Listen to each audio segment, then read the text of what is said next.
हाय दोस्तों, कैसे हो आप सब। आशा करती हूँ मजे में होगे। स्वागत है आपका आपके अपने चैनल स्कूल एट होम 2121 पर, जहाँ हम हर वीडियो में कुछ नया और मजेदार सीखते हैं। तो आइए चलते हैं आज की वीडियो की ओर, जो है एक ब्राह्मण और 3 ठगों की कहानी। लेकिन वीडियो शुरू करने से पहले आप इस चैनल पर नए हैं तो सब्सक्राइब करना बिल्कुल भी ना भूलिएगा। चलिए शुरू करते हैं आज की कहानी। किसी गांव में एक प्रसिद्ध ब्राह्मण रहता था। वह बहुत विद्वान था। लोग आए दिन उसे अपने घर पर भोजन के लिए निमंत्रण देते रहते थे। एक दिन ब्राह्मण एक सेठ जी के यहाँ भोज पर गया। लौटते समय सेठ जी ने ब्राह्मण को एक बकरी उपहार में दी, जिससे ब्राह्मण रोज उसका दूध पी सके। ब्राह्मण बकरी को अपने कंधे पर लेकर घर की ओर निकल पड़ा। रास्ते में 3 ठगों ने ब्राह्मण और उसकी बकरी को देख लिया और ब्राह्मण को लूटने का षड्यंत्र रचने लगे। वह ठग थोड़ी थोड़ी दूरी पर जाकर खड़े हो गए। जैसे ही ब्राह्मण पहले ठग के पास से गुजरा तो ठग जोर जोर से हंसने लगा। ब्राह्मण ने पूछा, हंस क्यों रहे हो भाई? ठग बोला, अरे महाराज, आप इस गधे को अपने कंधे पर लेकर कहाँ जा रहे हैं? ब्राह्मण को उसकी बात सुनकर बहुत गुस्सा आया। वह गुस्से में बोला, तुम्हें दिखाई नहीं देता? ये गधा नहीं बकरी है, और आगे निकल गया। थोड़ी ही दूरी पर ब्राह्मण को दूसरा ठग मिला। उसने गंभीर स्वर में पूछा, हे ब्राह्मण महाराज, क्या इस गधे के पैर में चोट लगी है जो इसे अपने कंधे पर रख कर ले जा रहे हैं?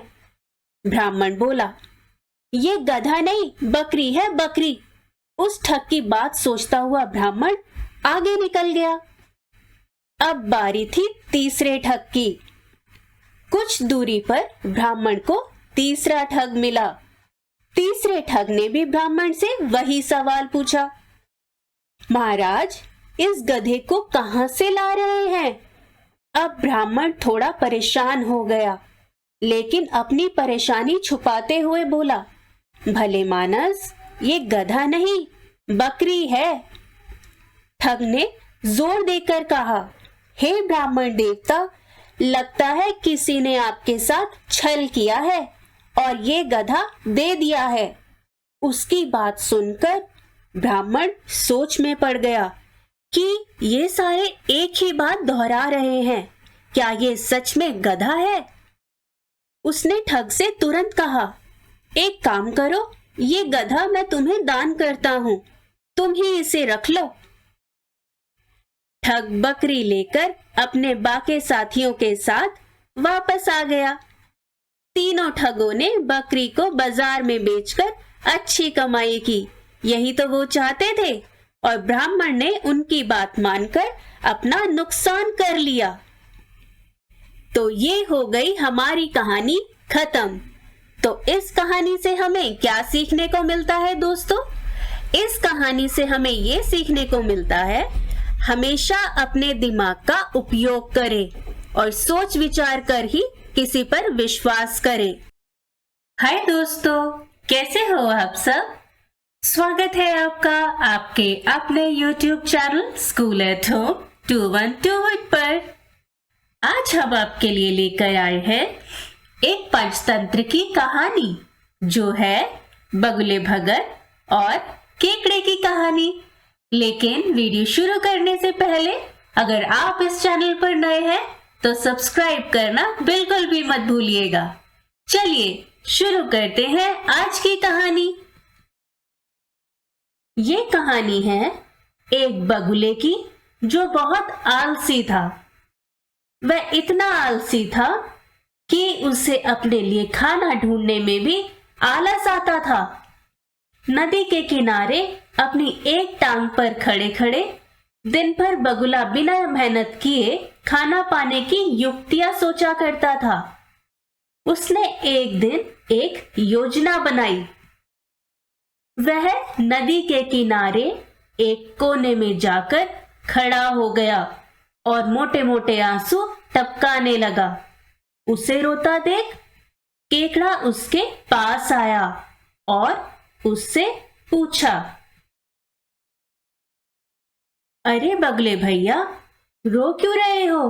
क्या बात है? बगुला बोला, अरे केकड़े भाई, मुझे अपने किए पर बहुत पछतावा है।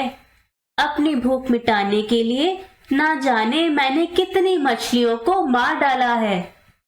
अब मैं एक भी मछली को नहीं मारूंगा।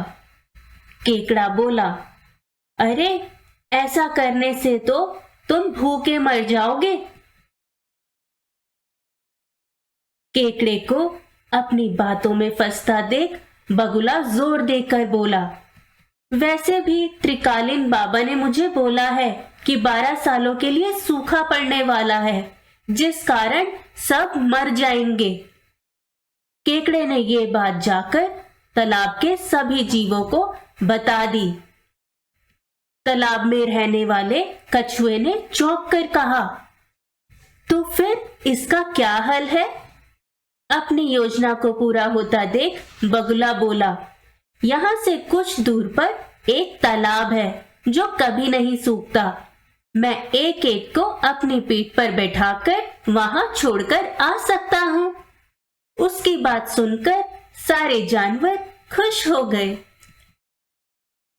अगले दिन बगुले ने अपनी पीठ पर एक एक जीव को ले जाना शुरू कर दिया। वह उन्हें तालाब से कुछ दूर ले जाता और एक चट्टान पर ले जाकर मार डालता। उस चट्टान पर जीवों की हड्डियों का ढेर लगने लगा। बगुला मन ही मन सोचता कि कैसे मूर्ख लोग हैं ये सब, कितनी आसानी से मेरी बातों में आ गए। ऐसा कुछ दिनों तक चलता रहा। फिर एक दिन केकड़ा बगुले से बोला, बगुले भैया, मुझे कब लेकर जाओगे? मेरा नंबर कब आएगा? बगुला बोला, ठीक है, आज तुम्हें ले चलता हूं। यह कहकर उसने केकड़े को अपनी पीठ पर बिठाया और उड़ चला। जब वो दोनों उस चट्टान पर पहुंचे तो केकड़े ने वहां दूसरे जीवों की हड्डियां देखी।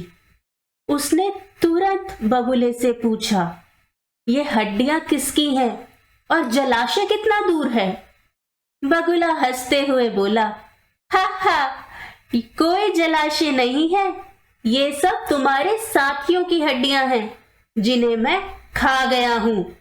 अब तुम्हारी बारी है।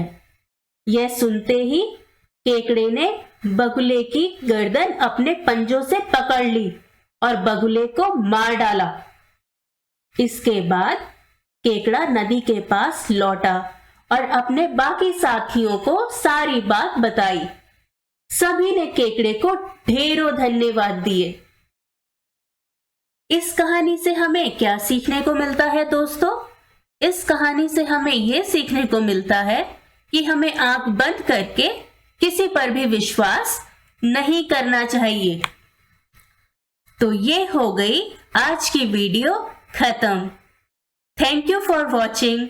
अगर आपको आज की वीडियो अच्छी लगी हो तो अपने दोस्तों के साथ शेयर जरूर कीजिएगा और चैनल को सब्सक्राइब करना तो बिल्कुल भी मत भूलिएगा। हम आगे भी आपके लिए ऐसी वीडियोस लेके आते रहेंगे। तब तक के लिए खुश रहिए, मुस्कुराते रहिए। Bye bye.